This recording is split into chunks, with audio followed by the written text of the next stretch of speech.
Así inicia esa noticia en profundidad. Qué placer acompañarles. Soy Tatiana Pérez y les saludo desde nuestra sede central en Caracas, en Venezuela. A partir de este momento, en la próxima hora, tenemos 3 temas que son noticia. Como siempre, primero los desplegamos para ustedes en titulares. Aquí están.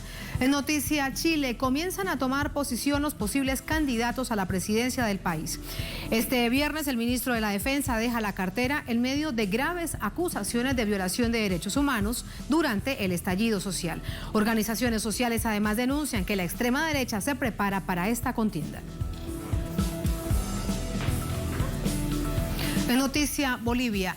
Fiel a su plurinacionalidad, el país es sede de un encuentro de pueblos y organizaciones indígenas en busca de mecanismos para unirse. El lema es América Plurinacional. ¿Qué pasó este viernes? Vamos a verlo. Y en noticia, Estados Unidos. Semana de decisiones judiciales sobre el programa DACA para jóvenes de familias migrantes que nacieron en ese país. El revés para el gobierno Trump es visto como una oportunidad para que el programa se extienda. Les contamos y lo analizamos. Es noticia, casi comienza. Bienvenidos, bienvenidas.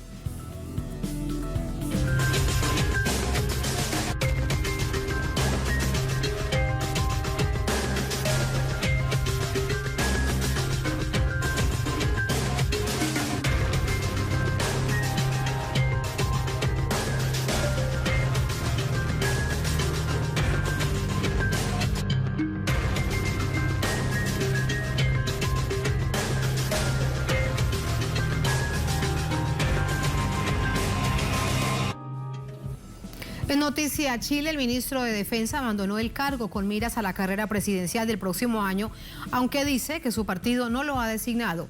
Es el mismo que ordenó la represión en las protestas en septiembre pasado que demandaban una nueva constitución.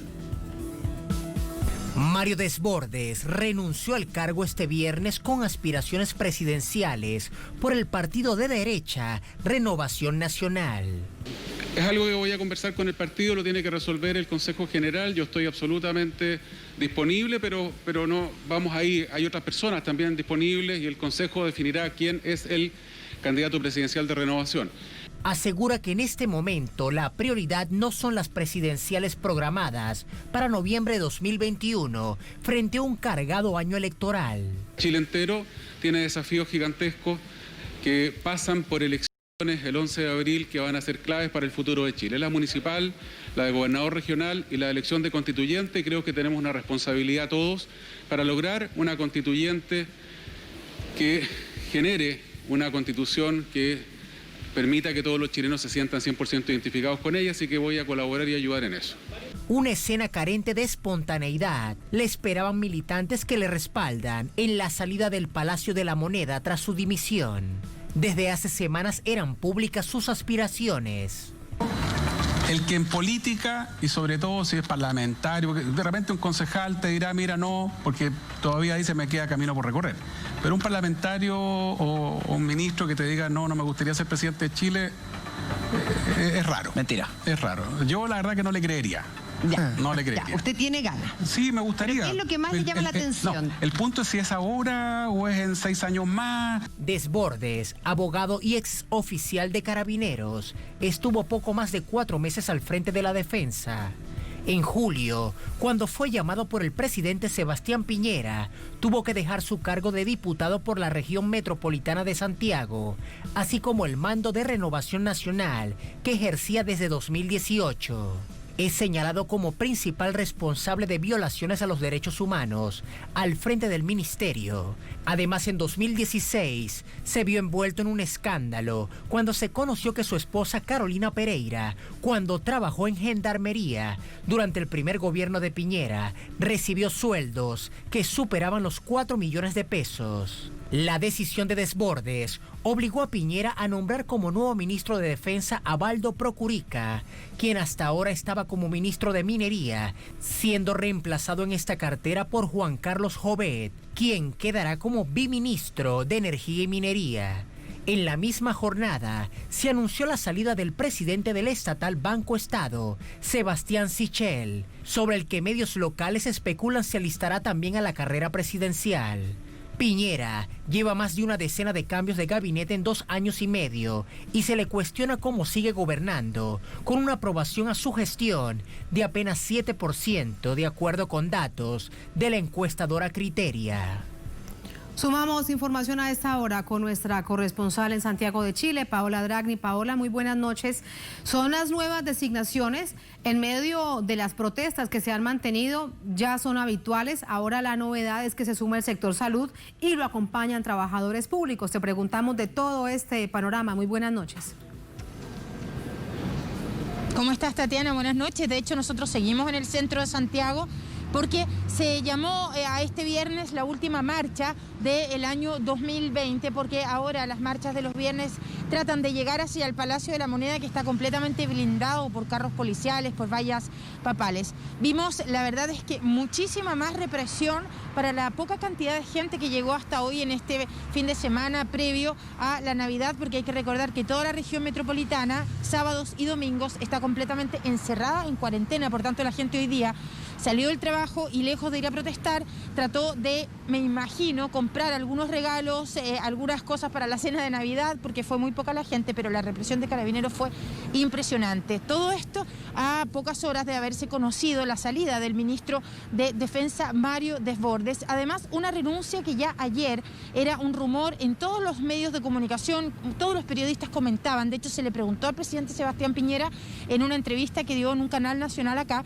por esa renuncia de Mario Desbordes, y él dijo: no quiero adelantar nada. Sin embargo, Tatiana, afuera del Palacio de la Moneda, cuando se estaba haciendo el cambio de gabinete, la ceremonia para recibir al nuevo ministro de Defensa, espontáneamente, y vamos a ponerlo entre comillas, un lienzo desplegado en favor de Mario Desbordes con militantes de su partido Renovación Nacional, caminaron hacia el Palacio de la Moneda para recibirlo cuando él saliera ya convertido en un civil del Palacio Presidencial, haciendo una suerte de lanzamiento supuestamente improvisado de partidarios justo afuera del Palacio de la Moneda, cuestión que a todas luces no fue improvisada y que ha generado también muchísimas críticas, porque junto a el presidente del Banco del Estado, que también renuncia, y también se hace una suerte de comentario respecto de esta carrera presidencial que comienza hoy día con estos candidatos o precandidatos de la derecha. Así es que todo Paola, eso mientras en nos el dices marco esto, de las protestas que se dieron. Sí, teníamos precisamente las imágenes de esa espontánea concentración anunciando la candidatura. Sin embargo, él dice que su partido no lo ha postulado. ¿De dónde habrían salido estos espontáneos? Unas 20 personas aproximadamente. Y además con un lienzo impreso con ese fin, ¿no? Entonces, claro, la gente que estaba ahí decía que esto había sido espontáneo de partidarios. Mario Desbordes es un sujeto que en algunas crónicas periodísticas incluso tú puedes leer cómo se le perfila más cercano al pueblo. Se habla de la derecha social. Es una persona que no viene de la derecha dura, a pesar de ser un ex carabinero. ¿Y a qué me refiero con la derecha dura? A esta derecha de la élite empresarial. Por eso se le dice un poco despectivamente el Paco Desbordes. Aquí la palabra Paco se designa para nombrar despectivamente a Carabineros de Chile. Mario Desbordes fue un carabinero y, por ejemplo, algunos rumores dicen que el mismo 19 de octubre del 2019 era él el que le decía al presidente Sebastián Piñera: no siendo ministro aún, hay que congelar el alza de los pasajes del metro porque esto se puede desbordar. Entonces, se le ha tratado de dar en la prensa esta cuestión un poco más popular, fuera de estas élites de derecha y con una cercanía a ciertos centro-derecha que, por ejemplo, la Democracia Cristiana está un poco en esa oposición, pero con esta cercanía a Renovación Nacional, que es el partido finalmente de Mario Desbordes. Esa es la situación, ese es el panorama. Tal vez dirán algunos muy temprano para comenzar esas precandidaturas presidenciales, pero así se ha planteado precisamente el escenario. Gracias, Paola. Muy buenas noches. Buenas noches, Tatiana. Buenas noches.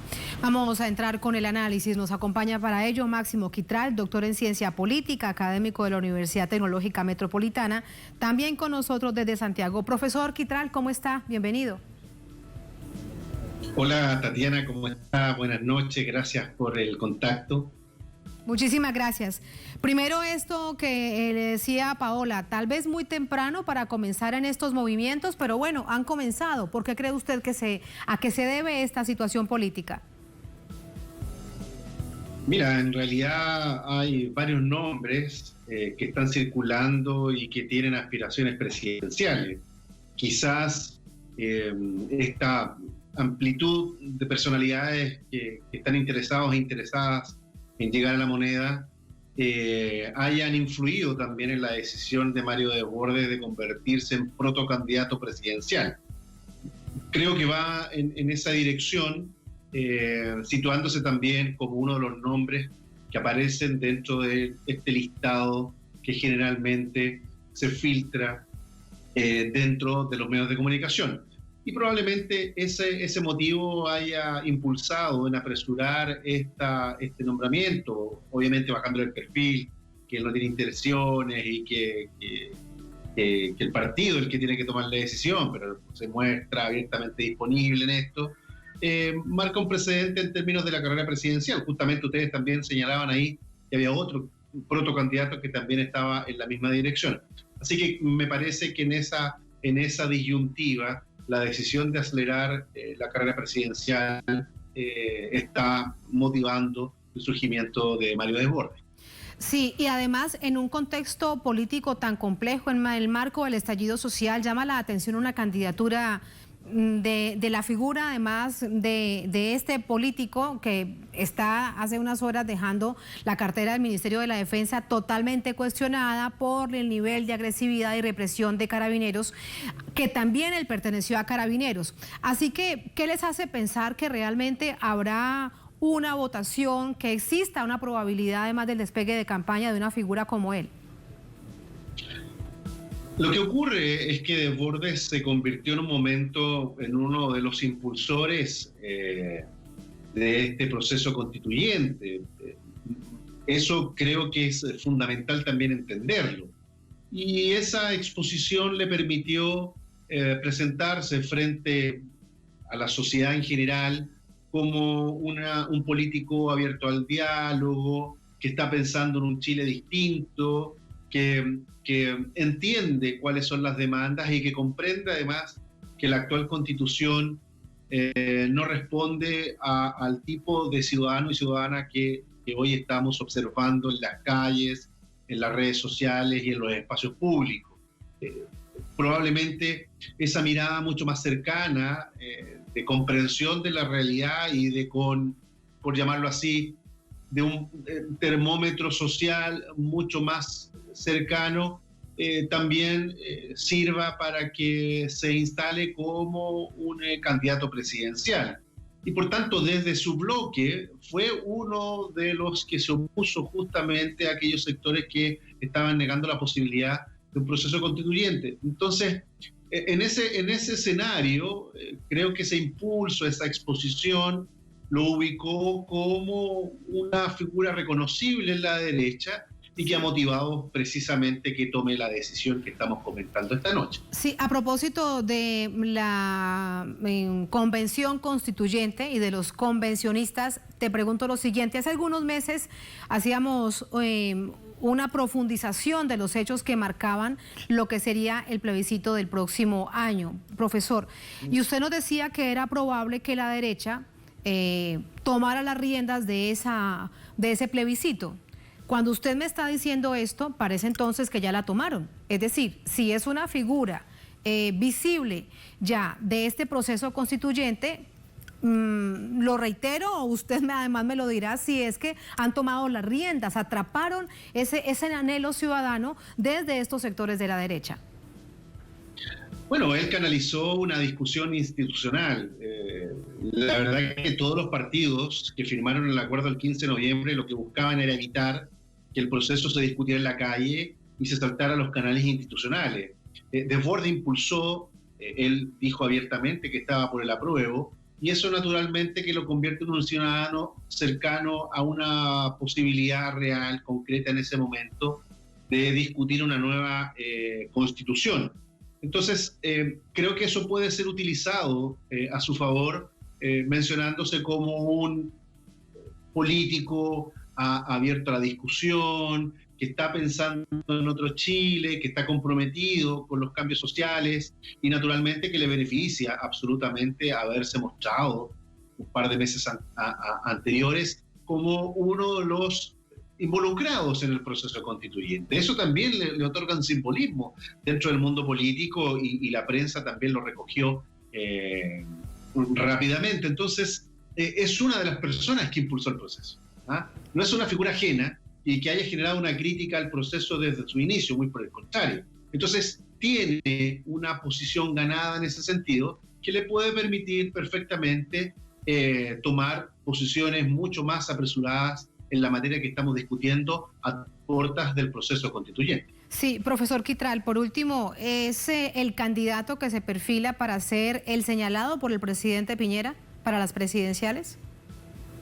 Bueno, es militante del partido del actual presidente, tal vez podríamos decir que es una figura que tiene más calle, por llamarlo de esa manera. Era diputado de un distrito bastante popular, con bastante votación, lejano, que ha estado presente en el panorama político de los últimos años.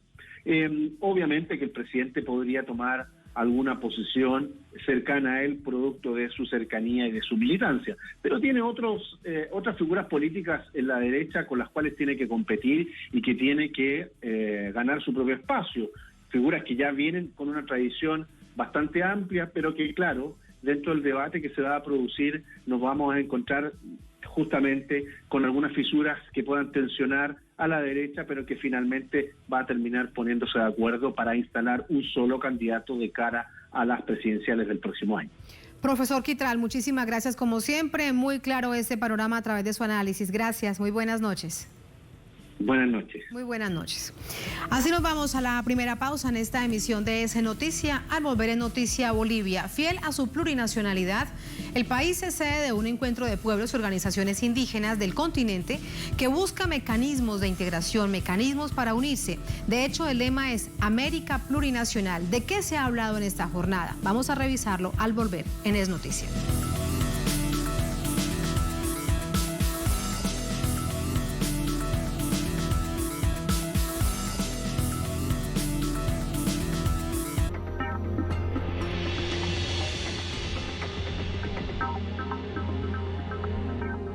Documentales Telesur presenta un recorrido a través de los manuscritos de Gabriel García Márquez, El Archivo de la Magia.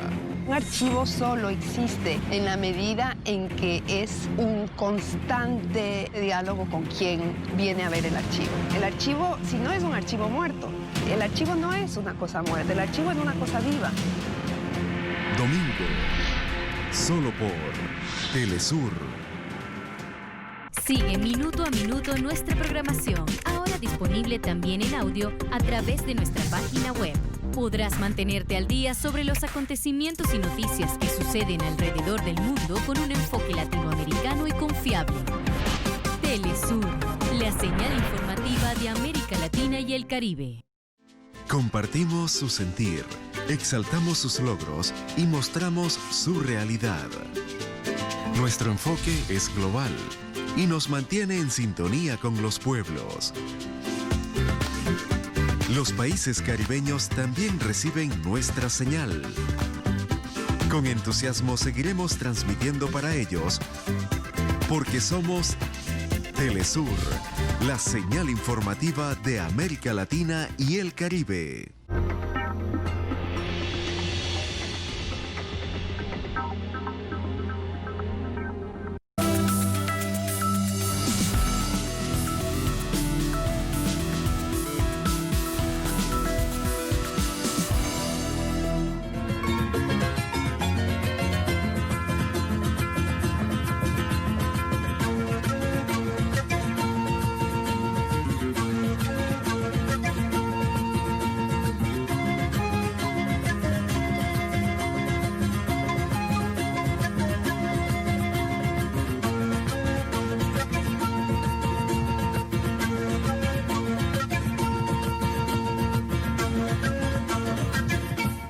En Noticia Bolivia, este viernes arrancó en la ciudad de Cochabamba el encuentro de pueblos y organizaciones de la Vía Yala hacia la construcción de una América plurinacional.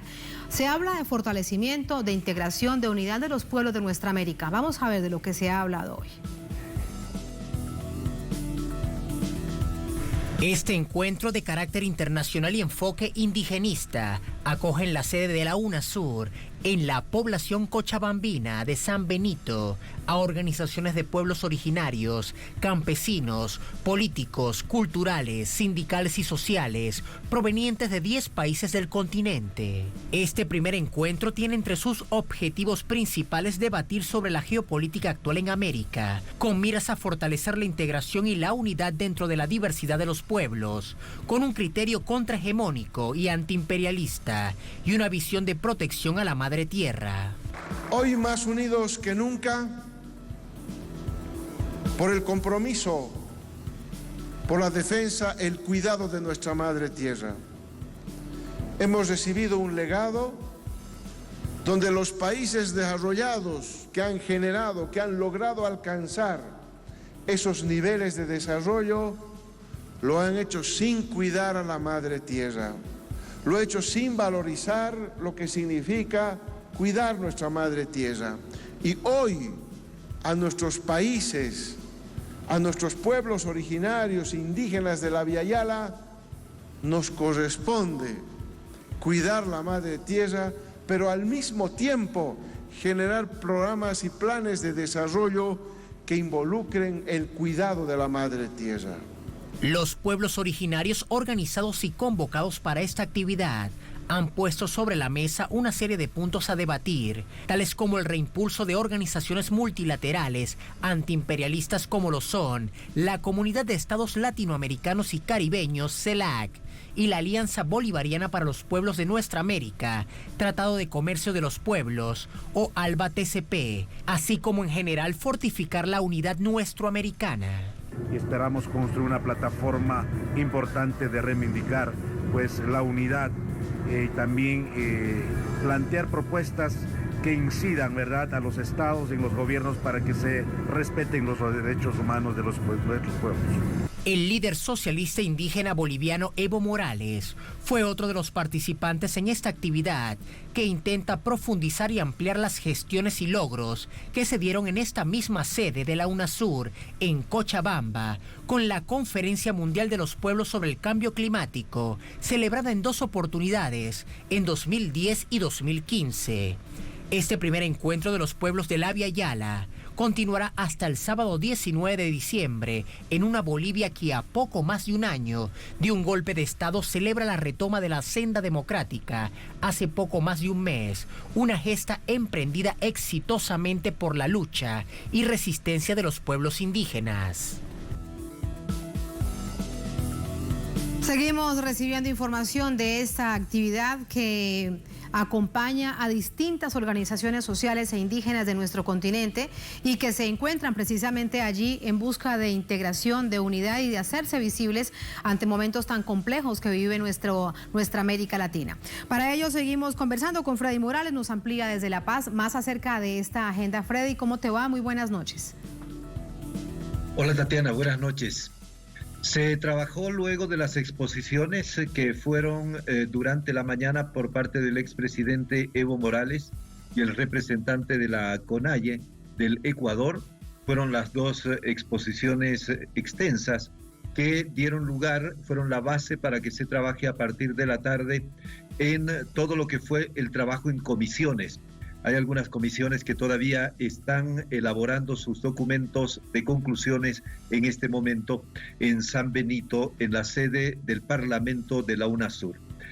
La idea es que, según el cronograma oficial de trabajo, mañana por la mañana, este sábado, se conozcan los informes de comisiones y luego de los informes de comisiones las conclusiones.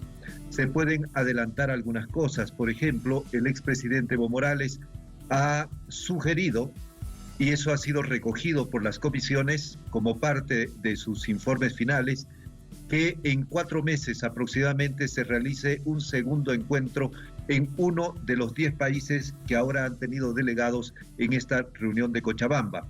No solamente para hacer un seguimiento de las decisiones que se van a tomar este sábado, sino también para plantear nuevos desafíos a los pueblos indígenas, organizaciones sociales y a los campesinos del continente. Evo Morales ha señalado que en estos encuentros los pueblos originarios deben soñar porque solo soñando se puede hacer realidad las metas que luego se proponen. De modo que este es uno de los aspectos que con seguridad se va a definir. El otro aspecto para el que ha sido fundamentalmente convocado este encuentro tiene que ver con la creación de una nueva organización continental. Se llama Runa Sur. Runa en quechua quiere decir gente, gente del sur. Este Runa Sur que se propondrá mañana para su creación, ya se verán todos los mecanismos, cómo funcionaría, dónde, cómo, cuántos serán los dirigentes y cómo en cada país habrán delegados. Toda esta hermenéutica ya de funcionamiento se conocerá en las próximas horas. Pero la idea inicial es esta, es crear el Runa Sur, la gente del sur, que represente precisamente a pueblos indígenas, a campesinos y a movimientos sociales del continente. Y el tercer tema fundamental también en este encuentro es el fortalecimiento, la consolidación, el resurgimiento también de la UNASUR, un organismo de integración alternativo a los que participa Estados Unidos, Estados Unidos, y que recordemos la UNASUR fue creada el año 2006 y tiene 12 integrantes. También la recuperación y fortalecimiento de la CELAC, la Comunidad de Estados Latinoamericanos y Caribeños, que tiene 33 países integrantes y que fue creada el año 2010. Estos dos organismos alternativos han sido prácticamente puestos en un rincón por los gobiernos de derecha, los gobiernos neoliberales que asumieron en los últimos años. Tatiana. Que han tratado, Freddy, de quebrarlos y de qué manera, pero el tiempo de los países, las historias marcan nuevos momentos y vemos ahora cómo se dan pasos precisamente para el restablecimiento de los mecanismos que nos hablabas ahora, Freddy. Desde una visión periodística, esto pareciese algo similar en términos de organización social, y aquí sería de organización de pueblos originarios e indígenas, como un foro de Sao Paulo. ¿Le ves alguna similitud a esto, sobre todo cuando hablamos de un foro de Sao Paulo que ya es muy fortalecido en nuestro continente? ¿Algo así es lo que se observa en términos de avanzar, de fortalecimiento de comunidades y organizaciones indígenas? Es parte de todas las iniciativas que tienen que ver con los movimientos sociales, con los pueblos indígenas, con campesinos y movimientos populares de todo el continente que se expresan precisamente a nivel político en el Foro de Sao Paulo. Y es el Foro de Sao Paulo que en varias oportunidades, una de las sugerencias ha sido precisamente esta: fortalecer, buscar un mecanismo que fortalezca la expresión de este sector de la población, que dicho sea de paso es el sector de la población prácticamente en todos los países de Sudamérica y el Caribe, es el sector de la población mayoritaria. Pero hasta ahora solo se ha citado el caso boliviano, en que este sector mayoritario de la población ha llegado al gobierno mediante la creación de un instrumento político, como ha sido el movimiento al socialismo, que con Evo Morales estuvo 13 años administrando este país, además con una serie de decisiones importantes para fortalecer a los pueblos indígenas. Me voy a permitir citar unas dos por lo menos. La constitución política de este país, producto de una decisión política cuando asumió Evo Morales mediante una asamblea constituyente. La constitución política reconoce por primera vez en casi 200 años de vida republicana, reconoce por primera vez a sus pueblos indígenas. En Bolivia son 36, pero además reconoce como oficiales del Estado los 36 idiomas de estos pueblos indígenas, al mismo nivel que el español. Es una de las varias acciones que administrando, gobernando los pueblos indígenas pueden avanzar para recuperar. Debemos señalar que por lo menos 4 de estos 36 pueblos indígenas reconocidos por la Constitución boliviana se encuentran en franco peligro de extinción. ¿Cómo enfrentar todos estos desafíos? ¿Cómo recuperar las lenguas? Por ejemplo, durante el gobierno de Evo Morales se han creado institutos de preservación de las lenguas de los pueblos indígenas. Y de estos 36, por lo menos 20 institutos ya están funcionando y están efectivamente recuperando los idiomas de los pueblos indígenas de Bolivia. Hay mucho por hacer, se ha dicho en el curso de esta jornada, y precisamente se va a empezar por estas 2 o 3 decisiones fundamentales. Para luego habrá una larga lista de acciones y de tareas a realizar de aquí en adelante con la finalidad de tener, por una parte, fortalecer, evitar la extinción de los pueblos indígenas, pero también que asuman una voz propia, pero además una voz fuerte en cada uno de los países y en el continente. Es un muy buen resumen que nos has dado, Freddy, y sin duda despertará la envidia de la buena en tantas otras naciones en donde los pueblos originarios y pueblos indígenas prácticamente ni existen o están siendo sistemáticamente asesinados, como es el caso de Colombia o en la Constitución de Chile, que ni siquiera existen. Así que envidia de la buena y mucho por hacer. Muchísimas gracias, Freddy. Buenas noches. Buenas noches. Buenas noches. Vamos a analizar lo que significa este encuentro continental con Leonardo Loza, dirigente del Trópico, senador del MAS en la Asamblea Nacional. Nos acompaña desde Cochabamba. Leonardo, ¿cómo está? Muy buenas noches. Muchas gracias. Muy buenas noches. Agradecido por la entrevista. Un gran abrazo, un gran saludo desde Cochabamba, desde Bolivia, a Telesur, a todos los que ven y escuchan. Para mí es un grato honor tener una entrevista en este medio de comunicación tan importante. Muchísimas gracias, Leonardo. Para nosotros también es un honor poder conversar con ustedes. Y lo que yo le estaba diciendo a nuestro corresponsal, a Freddy, y es que genera mucha esperanza que lleguen además tantas organizaciones de pueblos originarios e indígenas a Bolivia. De allí, ¿qué tendrá que salir para pensar en un camino próximo de una integración de pueblos originarios en donde se aborde una cantidad de situaciones, algunas visibles, otras no? Digamos, en esta coyuntura, por ejemplo, de la pandemia, hay pueblos panamazónicos que están muriendo.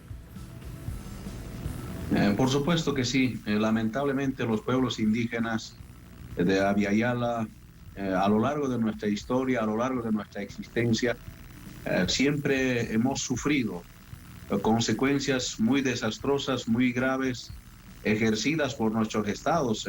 En muchas circunstancias nos han planteado políticas de exterminio, políticas de saqueo a nuestros recursos naturales. Pero sin embargo, ahora los pueblos del sur nos levantamos, nos organizamos. En muchos países nos hemos hecho visibles en lo político, en lo sindical, en lo orgánico, en lo programático, en lo electoral. Tal es el ejemplo del pueblo boliviano que casi 14 años manejamos con nuestro presidente Evo. Lamentablemente durante un año nos ha usurpado la dictadura, intentaron pisotear a los pueblos originarios de Bolivia, pero después de una victoria electoral, ahora tenemos la gran oportunidad de nuevamente reunirnos. Yo siento que Bolivia casi es capital de los pueblos indígenas originarios de Abya Yala, de este continente, y por eso hoy en Bolivia, acá en Cochabamba, se debate, se discute políticas de los pueblos indígenas. Estamos pensando fortalecer y consolidar una organización llamada UNASUR, como alguien decía ese rato, y que estamos planteando también cada 3 a 4 meses, necesaria y urgentemente, los pueblos debemos reunirnos, no siempre en Bolivia, sino en diferentes otros países, para fortalecernos, para organizarnos, para tener nuestra representación, defender nuestro territorio, nuestros recursos naturales, nuestra dignidad, nuestro pensamiento, nuestro uso y costumbres, nuestra vestimenta, nuestra lengua, y creo que se debate, se discute, se analiza con la participación de 10 países y casi más de 100 participantes de la comunidad internacional acá en la población boliviana, en Cochabamba principalmente. ¿Qué hacer para pasar de sueños a realidades? Bien lo recuerdas, el Movimiento al Socialismo pasó 14 años en el gobierno con transformaciones profundas para el país. Usted es senador de la República, del Estado Plurinacional de Bolivia. ¿Qué hacer? ¿Qué se necesita para dar ese primer paso en naciones en donde también, como lo recordábamos, los pueblos originarios prácticamente ni existen? No es porque no estén, es que no existen como Estado. Así como en Chile y en otros países, ni siquiera son reconocidos. Lamentablemente todavía hay ese tipo de estados tan excluyentes. Pero primero, para cumplir, objetivizar nuestros sueños, primero es la unidad de los pueblos indígenas de Abya Yala, de nuestro continente. La unidad, eso es el principal motor o como una columna vertebral que nos puede llevar a grandes victorias en nuestros países a los pueblos indígenas. Segundo, colocar en acción, colocar en operación, colocar en trabajo nuestros sueños en el aspecto político, en el aspecto económico, en el aspecto cultural, en el aspecto de nuestra autodeterminación. Si nuestros sueños no colocamos en acción, no lo accionamos por ese criterio, por ese pensamiento, por ese sueño, no nos puede servir de nada.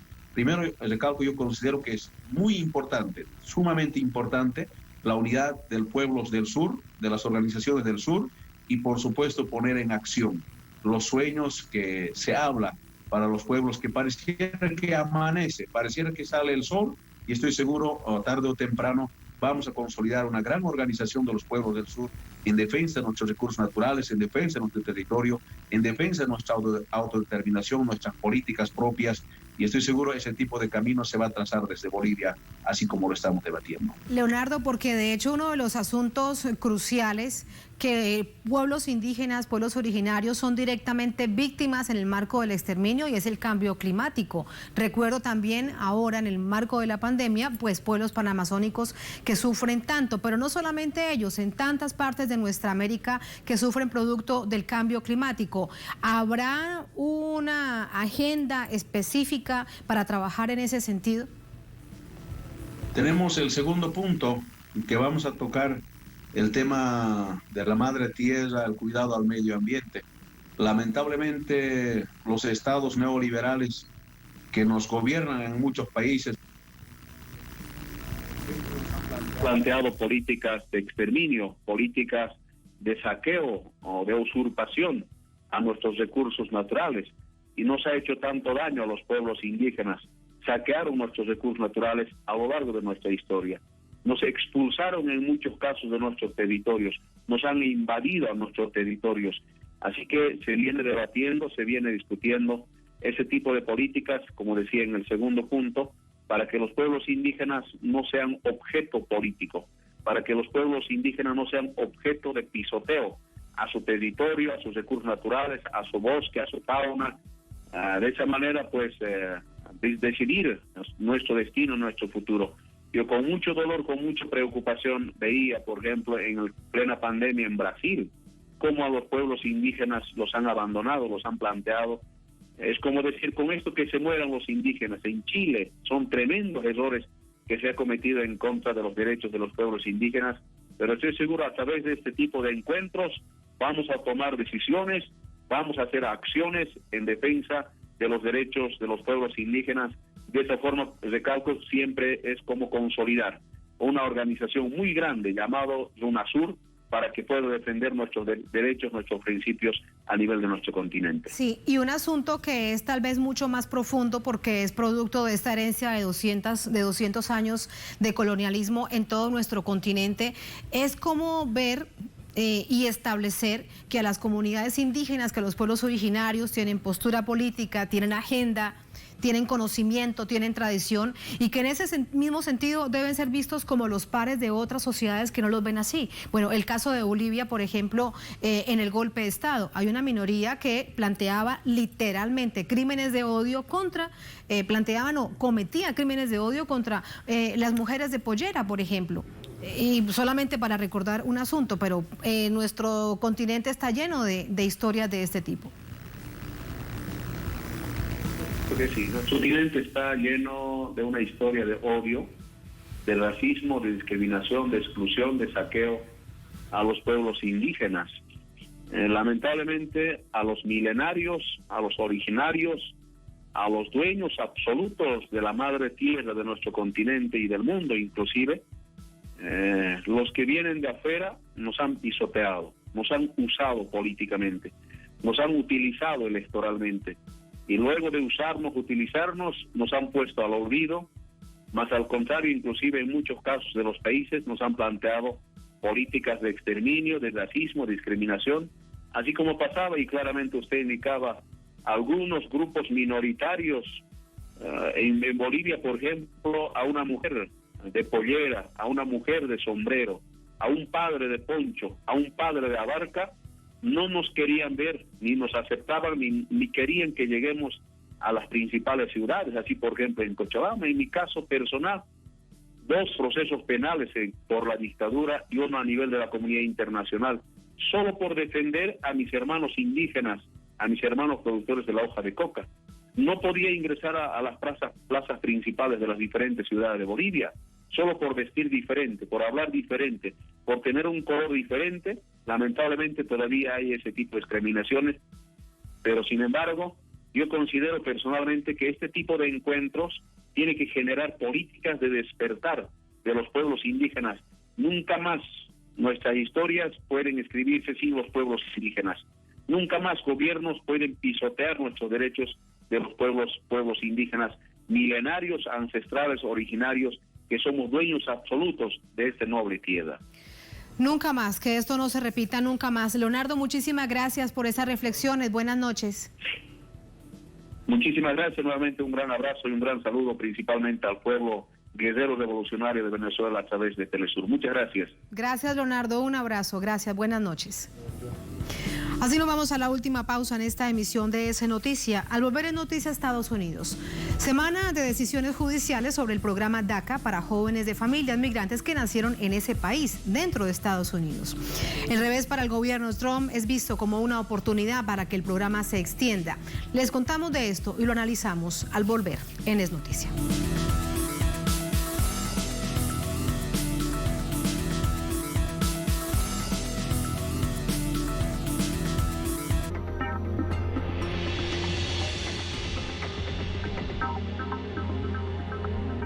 El 29 de junio de 1986, la selección nacional obtenía por segunda vez la Copa del Mundo.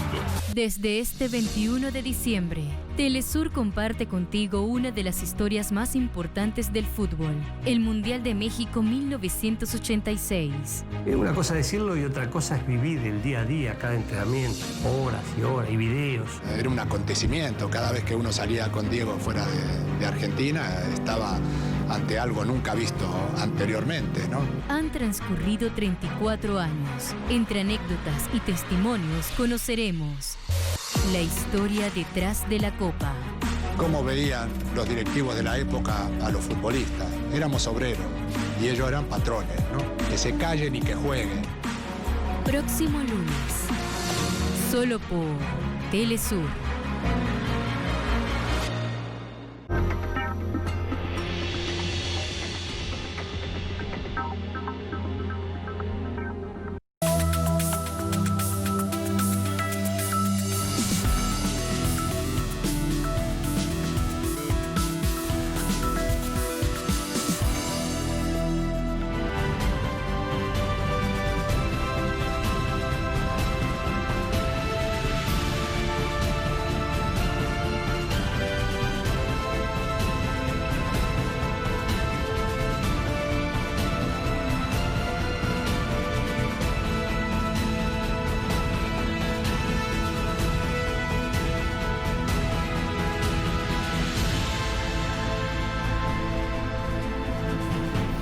En Noticia Estados Unidos, a la expectativa de la toma de posesión del nuevo gabinete que encabezará Joe Biden, el programa DACA será uno de los temas centrales, además polémicos para los ciudadanos de ascendencia latina de otras partes del mundo. Son jóvenes de familias que nacieron en esta nación. Vamos a verlo. El programa de acción diferida para los llegados en la infancia, mejor conocida como DACA, enfrenta una demanda en un tribunal del conservador estado de Texas, que emitirá sentencia el próximo 22 de diciembre, litigio que cuenta con el respaldo de varios gobiernos federales que adversan el amparo. DACA es una iniciativa social diseñada durante la administración Obama, ideada para proteger de la deportación a cientos de miles de niños y adolescentes que se vieron forzados a ingresar sin papeles a Estados Unidos, la mayor parte nacidos en México y otros países de América Latina. El programa permite que estos jóvenes, muchos ya mayores de edad, puedan obtener permisología de trabajo con una posibilidad de renovación bianual. El DACA protege alrededor de 700,000 jóvenes nacidos en Estados Unidos, en su mayoría hijos de mexicanos. La administración Trump, desde su llegada al poder en 2017, intentó bloquear el beneficio migratorio. El gobierno mexicano aspira a que la administración Biden tome en cuenta la importancia que representa la numerosa comunidad de origen mexicano residente en Estados Unidos. Los gobernantes debemos esforzarnos en mantener buenas relaciones bilaterales fincadas en la colaboración, la amistad y el respeto a nuestras soberanías. Diversas cortes federales ya han desestimado otras iniciativas impulsadas por el presidente saliente Donald Trump, quien ha intentado finalizar el programa, que en otros beneficios permite la solicitud de un permiso de trabajo de 2 años, además de la protección general contra la deportación. Una de las promesas de campaña más visibles de la fórmula Biden-Harris planteó la necesidad de reinstituir este programa en el marco de una serie de medidas en materia migratoria que incluyen la moratoria de deportaciones y la cancelación de la construcción del muro en la amplia frontera que comparten México y Estados Unidos. Vamos a revisar este panorama en profundidad con Juvencio Rocha, reportero, dirigente de ONG Mexicano, nos acompaña desde Carolina del Norte. Juvencio, ¿cómo está? Muy buenas noches, bienvenido. Muy buenas noches, un gusto estar aquí con ustedes. Muchísimas gracias. La expectativa que hay con respecto a DACA, primero le pregunto, no debería existir un programa de eso. Si son jóvenes o digamos los niños y jóvenes de familias que nacieron dentro de Estados Unidos, no deberían estar pasando por un drama de esos. Deberían ser ciudadanos estadounidenses. Bueno, sí, tienes toda la razón, pero la orden ejecutiva del programa de DACA es una orden ejecutiva para niños que nacieron en territorio extranjero, no para niños que nacieron en territorio norteamericano. Así que esta orden ejecutiva que realizó la administración Obama y que ha estado en limbo en esta administración que está por terminar, que solo beneficia a jóvenes que fueron traídos a su niñez a este país, lo cual en este momento pues vemos que la expectativa que esperamos de la nueva administración que va a entrar, que traiga un mejor alivio a esta iniciativa, ya que ha habido varias demandas puestas por la administración que está por terminar y todas sus demandas han sido negadas ante la Corte. Sí, de hecho hay de nuevo, esta semana veíamos un nuevo intento del gobierno de Trump por bloquear esta iniciativa y un tribunal de nuevo le dice que no. ¿En qué punto está precisamente esa situación? En este momento lo que está de que falló la Corte a favor de la administración que está por terminar.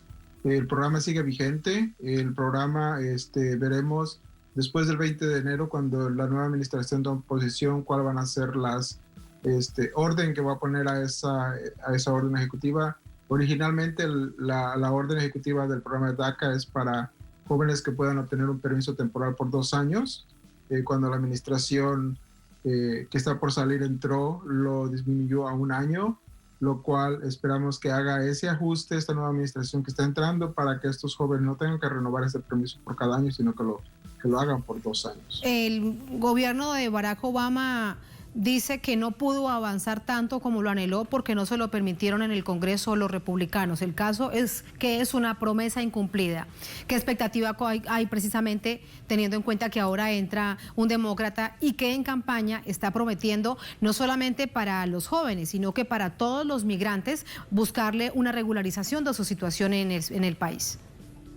Sí, una de las cosas que se intentó en la administración Obama fue una regularización a los padres con un DACA familiar, lo cual también iba a ser un permiso temporal, lo cual esperamos que reajusten el programa de DACA para los jóvenes, pero que empiecen a trabajar en una reforma, no es una reforma completa migratoria, pero que sea una que pueda ayudar o salir de la oscuridad a todas estas personas que están en este país, indocumentados. Esperamos que la expectativa que pusimos desde un inicio cuando empezó la campaña, Biden prometió de que el tema de la migración iba a ser uno de los temas centrales a beneficio de la comunidad latina. Esperamos que cumpla su promesa y estamos esperando que en los primeros 100